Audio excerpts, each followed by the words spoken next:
Bonjour amis vierges, je suis ravie de vous retrouver sur Oneness Intuition pour votre tirage général pour le mois d'octobre 2025. Que vous soyez signe solaire, ascendant ou lunaire en vierge, ce tirage est fait pour vous. Nous allons voir tout de suite votre première carte qui vous représente, vous en général, votre énergie principale. Et nous avons une carte qui n'est pas facile, la 9 d'épée. Cette carte placée ici indique, je pense, une période où votre esprit est très agité. On y retrouve l'angoisse et les insomnies, trop de pensées, des inquiétudes qui tournent en boucle, la peur du pire, car souvent ce que l'on imagine est plus lourd que la réalité. Il y a aussi, je pense, une énergie de doute, car votre mental prend le dessus et bloque les élans naturels. Ça montre un mois où l'énergie centrale sera tournée vers la gestion de vos peurs et la libération des pensées envahissantes.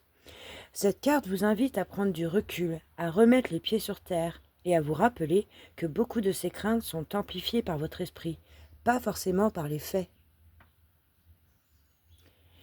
Qu'est-ce qui va vous bloquer en ce mois d'octobre? Et nous avons la 7 d'épée, qui est aussi une carte un peu difficile. Cette carte placée ici renforce l'idée de méfiance et d'angoisse. Votre blocage est lié à la peur de vous faire avoir, à la difficulté à faire confiance. On peut ici y voir le risque d'auto-sabotage, éviter un problème en vous cachant ou en fuyant au lieu de l'affronter. En lien avec le 9 d'épée, en énergie principale, ça montre un mental qui complique les choses, avec la tentation de vous replier, de douter de vous ou des autres. D'où vous venez? Et vous venez d'un 3 de coupe. Cette carte montre une période de joie et de partage dans le passé. Il y avait une énergie de soutien, d'amitié ou de cercle social qui a aidé à traverser certaines choses. C'est aussi le rappel d'un temps où vous vous sentiez entouré et beaucoup plus léger. Vers quoi vous allez? Vers un 4 de coupe. Le 4 de coupe annonce ici une phase de lassitude émotionnelle. Vous n'arrivez pas à apprécier ce que vous avez. Il y a un risque de vous enfermer dans vos préoccupations, au point de ne pas voir les opportunités. Mais cette carte vous invite aussi à ouvrir les yeux. Quelque chose de positif se présentera. Encore faut-il que vous l'accueilliez au lieu de le rejeter. On voit bien que là, il y a une personne qui lui donne une coupe pleine de couleurs. Mais cette personne regarde ailleurs. Donc c'est pour ça que là, je dis qu'il y a quelque chose qui arrive, qui va se présenter, quelque chose de positif. Quel est le message de votre inconscient? Et nous avons le cavalier de bâton. Placé ici, cette carte révèle qu'au fond de vous, il y a une envie de bouger, d'avancer, de vous libérer de ce poids mental. Il y a une énergie de passion et de mouvement qui cherche à s'exprimer, même si inconsciemment la peur et la méfiance dominent. C'est comme si votre inconscient vous soufflait que vous n'êtes pas condamné à rester bloqué dans vos peurs. Vous avez la force de prendre les rênes de votre vie et d'aller vers du nouveau. Là, on voit tout de suite que la dynamique devient claire. Avec le passé, vous veniez d'un climat joyeux et soutenant. D'accord?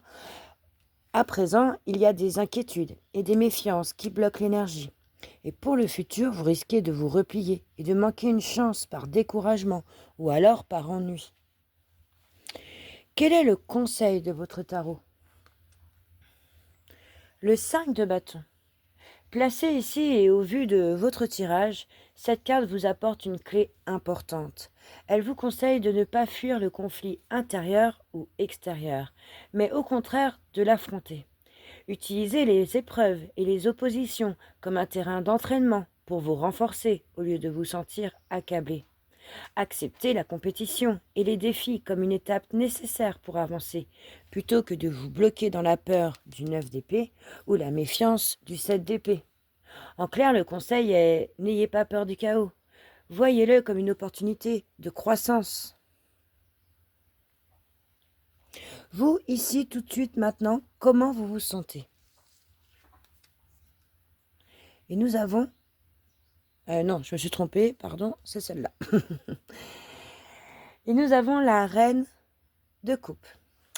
Cette carte montre une grande sensibilité intérieure. C'est une reine et ce sont les couples. Les couples représentent les émotions, le sentiment. Je pense que là, vous avez un besoin de prendre soin de vous écouter émotionnellement. Elle montre aussi un côté réceptif.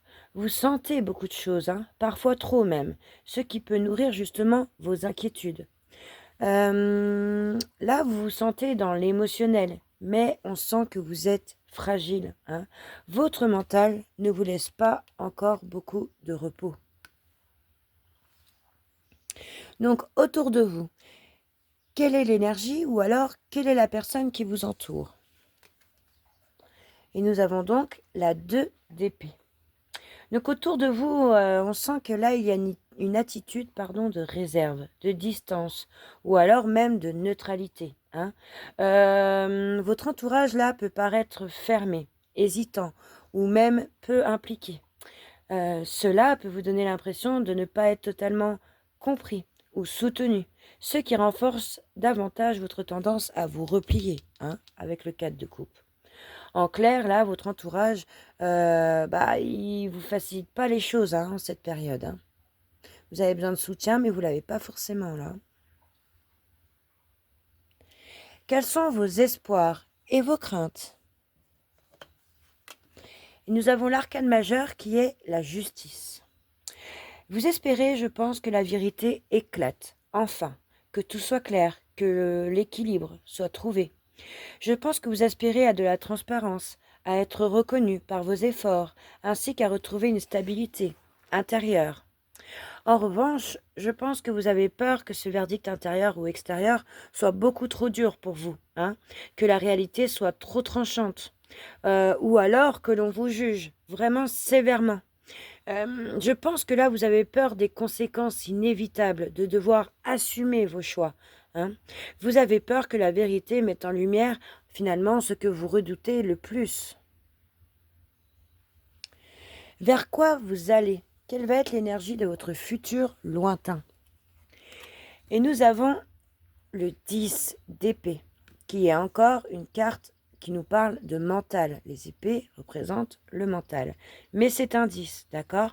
Donc placé ici, c'est une carte forte, car avec un 10 d'épée comme ça, on vous annonce la fin d'un cycle douloureux. Tout ce qui était vos angoisses, blocages et épreuves arrive à un point culminant, hein, mais pour ouvrir un nouveau chapitre. C'est un 10. D'accord. Là, elle vous annonce un lâcher-prise qui va être forcé. Ce qui vous pèse devra être abandonné, car vous n'aurez plus d'autre choix que de tourner la page, hein. Alors, c'est vrai que cette carte, elle paraît dure, mais elle porte aussi une renaissance. Comme le dicton le dit, après la pluie vient le beau temps. Je pense que là, pour votre futur lointain, il y a une libération qui se prépare. Si on fait un bref résumé de votre tirage, vous devez accepter l'épreuve comme une étape de transformation, hein, car après la tempête du 9, du 7, du 5 de bâton, du 2 des personnes qui ne vous soutiennent pas beaucoup, de la vérité qui peut vous faire peur mais que vous avez envie qu'elle éclate, hein, après la tempête, on sent qu'il y a une renaissance qui se prépare. Voilà mes amis vierges, je suis ravie d'avoir fait ce tirage un peu difficile pour vous, je vous l'accorde. N'hésitez pas à me dire si ce tirage vous a parlé, à liker et à vous abonner, hein, sur Wellness Intuition pour avoir le tirage général du mois prochain, c'est-à-dire du mois de novembre. En attendant, je vous dis à bientôt. Salut!